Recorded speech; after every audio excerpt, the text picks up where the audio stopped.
Some people still don't understand why this is a problem, so let's talk about it. I have included some reactions and some extremely helpful information at the end, so stay tuned. This video is pretty long. Watch it or listen to it when you have time, because I share a lot of important information. If you're watching this on other platforms like TikTok and Facebook, there are 2 parts. Please watch both parts. Throughout this video, I'll be sharing comments from some of Mr. White's videos. Please pay attention to the comments from women. As you'll soon see, some women are so desperate when it comes to a reasonably attractive man who appears to have his life together that they'll totally disregard the questionable things that he does. It's disturbing. If any of those women have daughters, their daughters are not safe in their care. They're the type of women who will call their daughters liars if they tell them that their boyfriend or husband said or did something inappropriate to them. The amount of male-identified women in his comment section is disturbing, and I am worried about Black children. This is what happens when you grow up in an environment where there aren't a lot of male role models. This is what happens when you grow up with absentee fathers. You latch on to the first man who comes along and appears to have his life in order, and you ignore the red flags. That's why so many Black men flock to Kevin Samuels. A lot of them don't have fathers. Along comes a clean-cut older man in a suit who appears to be dropping gems, and they are in heaven, a place where Kevin Samuels is not, I'm sure. I would like to remind you guys that a certain man from Germany with a funny mustache was also clean-cut and wore suits, so be careful who you follow. Side note, all of you so-called good guys who say Black women choose pookies over you are a huge red flag. The average Black woman is not interested in a pookie, so if they're choosing them over you, you probably have a few character flaws that you need to work on. Having a job, being well-dressed, and not having a criminal record are things that do not automatically make you better than Pookie and Ray Ray. Again, the man with the mustache was well-dressed and gainfully employed, and we all know what kind of monster he was. Work on yourself. Okay, let's talk about Mr. White. For those of you who aren't familiar with this viral story from a few weeks ago, Maryland teacher Marquise White is under investigation after a TikTok livestream showed his students removing his braids. For the record, some people are reporting that he was fired, but on TikTok he said he has not been fired. White, who has over 775,000 TikTok followers and frequently shares educational content, was reassigned from the classroom pending the outcome of the investigation. The video, which garnered over 7 million views, depicted a few students unraveling White's braids as he sat down. While the caption suggested it was a display of caring for students, the incident sparked a debate, with some defending White and others criticizing his behavior. The school district's code of conduct prohibits recording students' faces and voices unless teaching performing arts or career technology classes. Although there are no explicit rules about braiding or painting nails, faculty are expected to respect students' personal boundaries and demonstrate appropriate behavior. Since the incident, White has addressed the controversy on TikTok, acknowledging the unprofessional nature of the video while maintaining his intentions were misunderstood. The investigation aims to determine if any boundaries were crossed or if disciplinary action is warranted. Here's what Mr. White doesn't seem to understand. While this may seem harmless on the surface, it represents a serious breach of teacher-student boundaries. As educators, teachers must maintain a professional distance and avoid any situations that could make students uncomfortable or compromise the student-teacher relationship dynamic. Allowing students to physically interact with a teacher's body or appearance crosses a very clear line. Even if the teacher's intent was not sexual or predatory in nature, having students unbraid his hair is an inappropriate violation of personal space and body boundaries. It exposes those young students to a level of familiarity and physical contact reserved for friends, family, or colleagues, not the teacher-student relationship. This situation creates several concerns. It demonstrates poor judgment that opens the door to potentially making students feel unsafe or sexualizing an innocent interaction. It undermines the teacher's authority and ability to firmly set appropriate boundaries in the classroom. And it sets an unhealthy precedent about the type of personal contact that is permissible between teachers and students. Now let's talk about how this incident relates to grooming. This teacher's lapse in judgment by having students physically interact with his body is extremely concerning. As stated previously, even if his intent was not sexual, this type of boundary violation can be a form of grooming behavior. Grooming refers to the process of gradually breaking down appropriate physical and emotional boundaries with a child or student. It begins with minor violations that may seem innocent, but it slowly normalizes inappropriate familiarity and touch. By letting students unbraid his hair, the teacher has introduced an uncomfortable dynamic of personal physical contact. He's blurred the lines about what is acceptable touch between a child and an adult in a position of authority.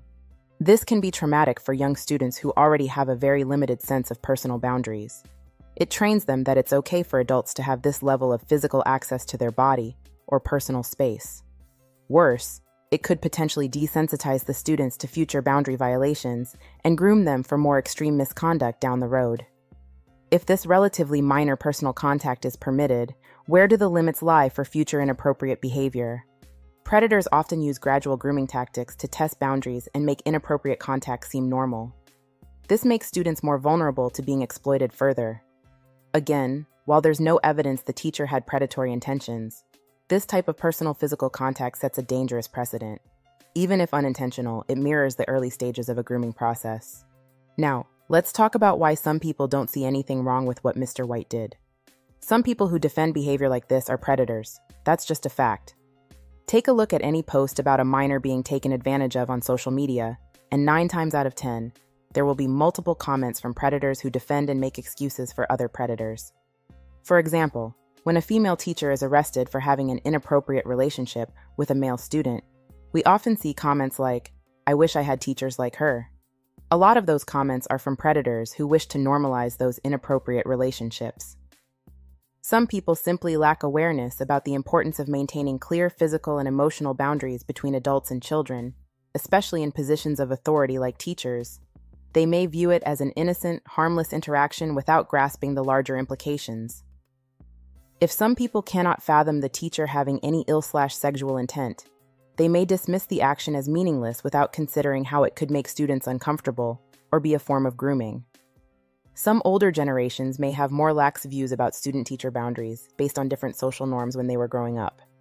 Those with unhealthy attachment patterns, perhaps from their own boundary violations as children, may not properly recognize appropriate boundaries. Some may minimize the potential psychological impacts on students and the importance of body autonomy for children. Ultimately, many who don't see an issue likely have deficits in their own understanding of appropriate boundaries, child development, power dynamics, and the grooming processes predators employ. They fail to recognize how violating seemingly innocent personal boundaries can be a form of grooming behavior.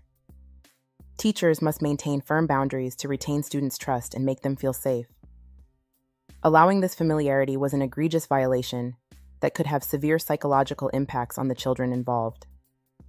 Maintaining clear professional boundaries is vital for creating a safe learning environment built on mutual trust and respect between teachers and students. Behavior like this shows a fundamental misunderstanding of where those lines must be firmly drawn. Now let's take a look at some reactions from people who offered explanations to Mr. White, and those who defended him, of why his behavior was inappropriate. It's terrible, but as someone who has worked in this field with kids, part of the legal rules is that you aren't allowed to touch kids/minors in any way, or have them doing this to you. You also aren't allowed to really record kids and post it. The reasons for this are grooming and privacy. I am not saying he is a groomer, I'm just saying these people don't play about this kind of stuff. It was a controversial move. He should have known better. I believe, yes, he should have been fired. Touch is pleasurable, and in his mind, he thought taking down the braids and recording it would camouflage the move enough to cover him. His desire outweighed his common sense. I'd like to know what led up to the taking down of the braids. Maybe that conversation is what led to his firing. Imagine walking in your daughter's math class and her friends are taking down their teacher's braids. Think about that for a moment. Black students deserve a real teacher and a real curriculum. No wonder Black women get out in the workforce and are underpaid. Asian students are learning quantum physics and organic chemistry. Black female students are plaiting their teacher's head. Y'all, they found an old TikTok of that male teacher that got fired for getting his braids taken down. A teen girl said she only likes emo boys, and here he comes, cosplaying as an emo boy and singing rock music. I don't know how old he was when it was posted, but the girl was said to be 16. These are the times when you watch people who defend these types of behaviors. They are the same people who are the reason why pedos are able to come around. Social media is giving y'all brain rot. When I was in school, I couldn't get up out of my seat without the teacher questioning me. Now kids are taking out teachers' braids and texting personal phones and calling them bestie? Bring back boundaries. This is inappropriate. I saw women all up in the comments of Mr. Braids' videos talking about, "Forget the haters, we see your teacher wish list and can't wait to buy items for you." And that level of virtual desperation lets me know a grown woman would have gladly taken his braids down and that he didn't need his students to do it. I still can't believe the amount of people who were defending the teacher who had teenage girls take out his dusty little braids. I will never let that teacher braid video go because it really exposed just how vulnerable kids are and the lengths adults will go to justify potential harm. It exposed that some adults really aren't equipped or aware of proper boundaries between kids and adults. It's a mess. I was heavily defending that teacher with the braids until my man asked me, "Would you want your daughter to help a grown man take his braids out?" Not gonna lie, he ate. This undoing the teacher's braids in class discussion just made me realize even more that some of you should never be parents. People are scarily defending that teacher who let his students braid his hair with more proof he DMs them on their personal numbers, and he's justifying him crossing boundaries to be a model of what a good romantic partner looks like for his students. These are signs of grooming. Some of you people and your lack of concern for children and boundaries scare me. Literally, please never work with children if you think any of the things that man did was nothing wrong. Apart from education, he has no business contacting students outside of school. If you don't think the teacher that let the students take out his braids was inappropriate, keep your kids away from mine because I can't trust your judgment. The part with the teacher allowing middle school kids to take down his braids that I don't get is that he is modeling poor boundaries that other adults could take advantage of. I get feeling hyper-policed, but the kids matter more. And I do understand why so many are caping for the teacher, because they know that connection with students makes a huge difference in outcomes. I get that too. And I get the cultural difference and gender difference, but kids have to be protected. When I was in high school, the school police officer was having an inappropriate intimate relationship with a sophomore. No, I don't want my daughters taking a grown teacher's braids out. After the braids teacher got fired, I saw some posts from coaches and teachers discussing how they were going to pull back on certain behaviors, like dropping kids off at home after practice, and I don't disagree. Intentions are pure, but boundaries are important. I'm a concerned mom and educator. My personal opinion is, you don't get it. There's boundaries you have to teach to kids.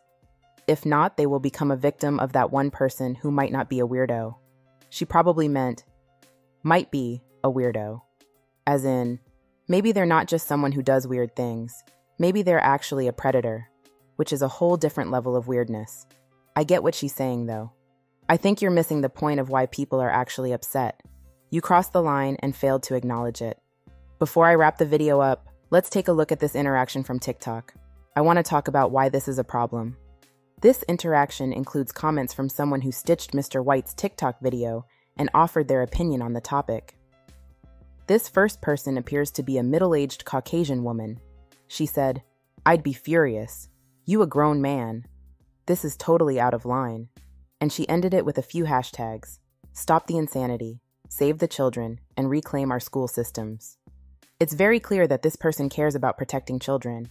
Well, this person who responded to her chose to bring race into the equation, which is extremely dangerous. They said, "We get it. You don't like black men, Catherine, but no need to shout it out." This person could be a predator who is using race to silence people who care.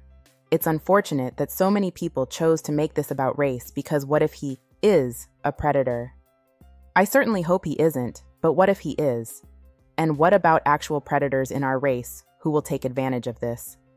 This shouldn't be normalized. Children shouldn't be programmed to let their guard down because the person looks like them. Take a look at this disturbing statistic. Who do you think is responsible for this? The overwhelming majority of the predators who are responsible for this statistic are Black people, including Black women. We don't talk about female predators in our community enough. I'll save that topic for another video.